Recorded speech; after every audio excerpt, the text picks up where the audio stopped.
I have type 1, which is the less common by far, 10% of the total. And so when I developed the symptoms, I really had no clue what they were about. I thought I had worsening vision. I was going to see the eye doctor, but luckily I had a close friend who recognized the symptoms, told me to go get a test, and I discovered that I had sky-high blood sugar levels. And from there I went and saw some good medical professionals. I was lucky this was in Peru. The symptoms are what were the real triggers. A real thirst, lots of urination, which is your kidneys trying to deal with the high blood sugar levels, and increasingly poor vision, such that I started getting very close to my computer screen at work and wondering what was happening. What was amazing in catching it quickly after that was that my vision popped back to normal, so that even some of the symptoms can be reversed if you address them quickly.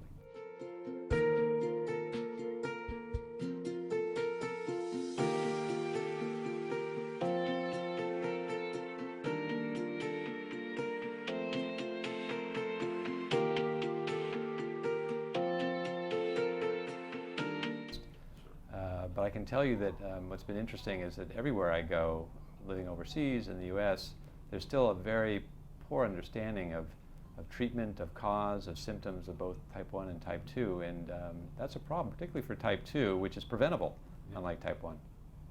Most people will assume that if you have diabetes, that you were once extremely overweight, and that was the cause. That's not always the cause. Lifestyle definitely matters in type 2, and that's why it's so important that WHO is emphasizing lifestyle and eating habits, which of course in Vietnam can be problematic for diabetes, with this heavy emphasis on white rice, which is highly impactful on blood sugars and sweet things. For me, it's mostly been misunderstanding about the cause and what I need to do in terms of diet and treatment to stay healthy. When I think of being in Vietnam, a place I love, where I've been for 4 years, I worry about the situation for children in rural areas who might be leading more sedentary lifestyles, or might be coming down with type 1 diabetes, and their families and their communities not being prepared to deal with the symptoms and with the lifetime of follow-up that's required. That's what I think really needs to be focused on, is developing this awareness of a set of diseases that is increasing worldwide and is a leading cause of blindness and many other important problems.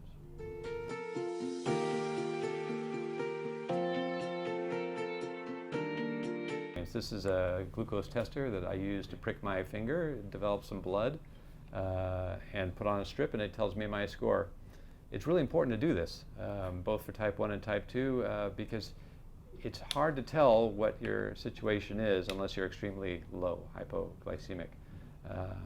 Even after 10 years, I can't always predict what my number will be, and that determines what I will eat and how much insulin I'll take. Insulin's a lifesaver when it comes to type 1, for sure. I have bought insulin in Hanoi. I worry about its expense for Vietnamese who don't have high incomes like I do as an American, and I worry particularly in more rural areas, because it's not even easy to find in Hanoi. There are not many pharmacies that carry it of the various kinds.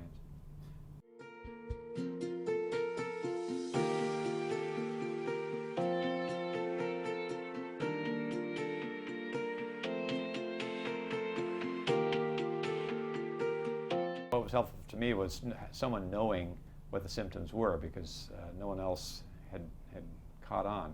So I would say in Vietnam, there's a real need for education, of course, to understand symptoms, particularly for type 1, because if you ignore those, it can result in coma or death even.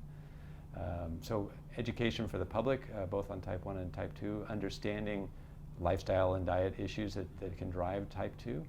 Certainly there's a need among social workers and medical professionals, I would say in rural areas, to develop an understanding about the symptoms and counseling on lifestyle and diet.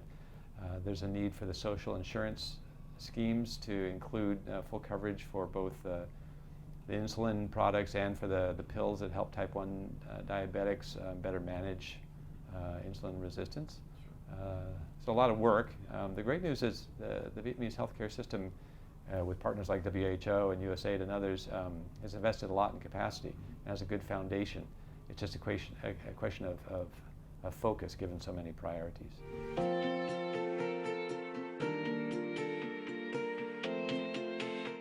Absolutely. I think to be successful, and that means to live long and healthy, so I think everyone agrees on that kind of success, you have to focus on diet and lifestyle.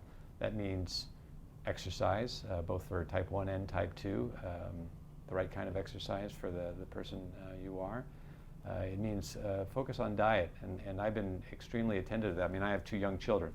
I want to live a long time. I'd like to meet my grandchildren. So that's what inspires me to be extremely controlled on food and to avoid temptations like all the delicious desserts that they have in Vietnam or some of the rice dishes. Okay.